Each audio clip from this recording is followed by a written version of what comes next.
Title of his speech is Silver Lining.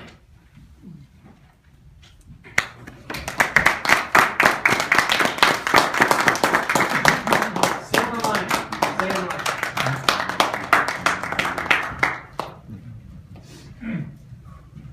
The contest chair, fellow Toastmasters and distinguished guests. Growing up,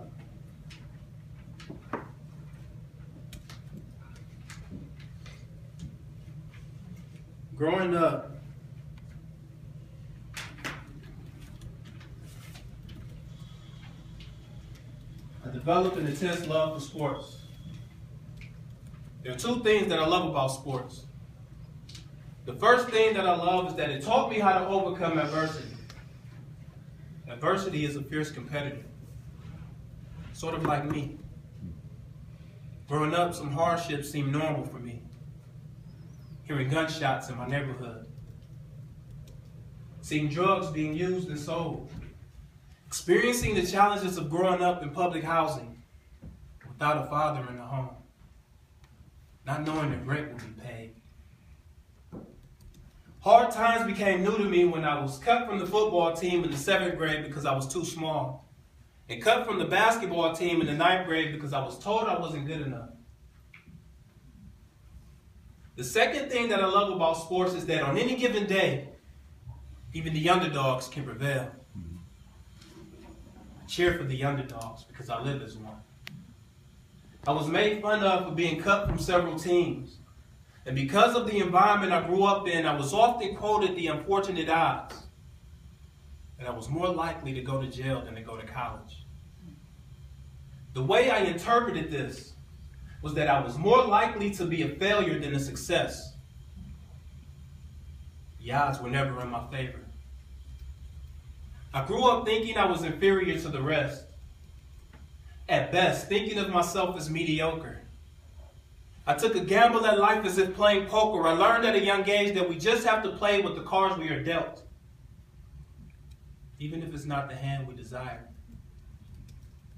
Although I was cut from several teams, I continued to persevere and found great success in track and field. Through track and field, I gained physical and mental strength. I was Popeye the Sailor Man, and track and field was my spinach. In the 8th grade, I fell in love with track and field. In the 11th grade, I became very fascinated with the hurdles, particularly the 400-meter hurdles, which is one of the toughest races in track and field.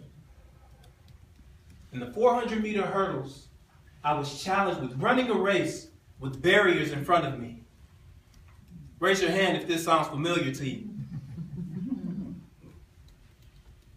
This race reminds me of life. Life can be painful with storms that roar like a mighty lion. We will all fail at something at some point of our lives. Show me a person that has never failed in their life, and I'll show you a person that has lived so conservatively that they were never fully living, only existing. There will be hurdles in our lives. Some hurdles we will easily clear. Some hurdles will trip us up but not make us fall. But there will also be hurdles in our lives that we will hit and fall flat on our face. I have learned that the race of life is not about the knockdown, but to get up. Here's a spoiler alert for you. None of us are invincible to calamity's sting. However, there is good news. Because with every dark cloud, there is that silver lining. So I offer you this silver lining.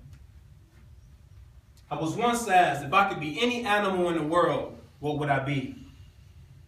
I responded, I would like to be an eagle. We can learn a lot from the eagle. The eagle knows when the storm is approaching before it happens.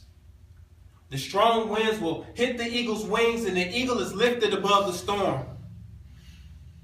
The eagle receives strength from the storm. The greater the storm, the higher the eagle will soar.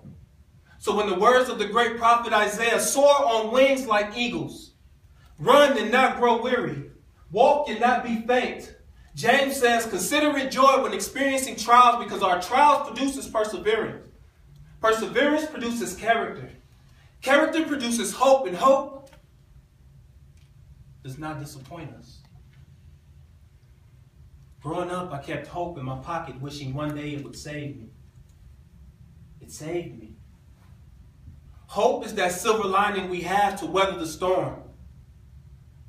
I went from being just an ordinary kid from the inner city to an extraordinary man with unlimited possibilities. Now I'm aware that the race of life is not over until we reach that finish line called death.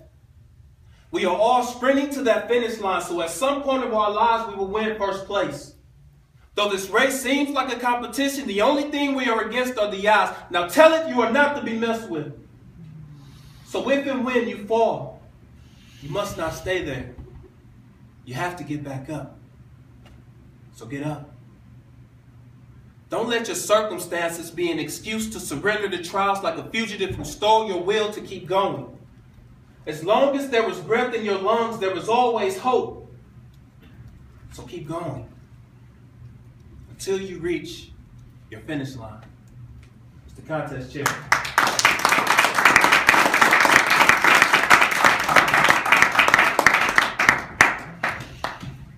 Mr. Timer, you give us another minute.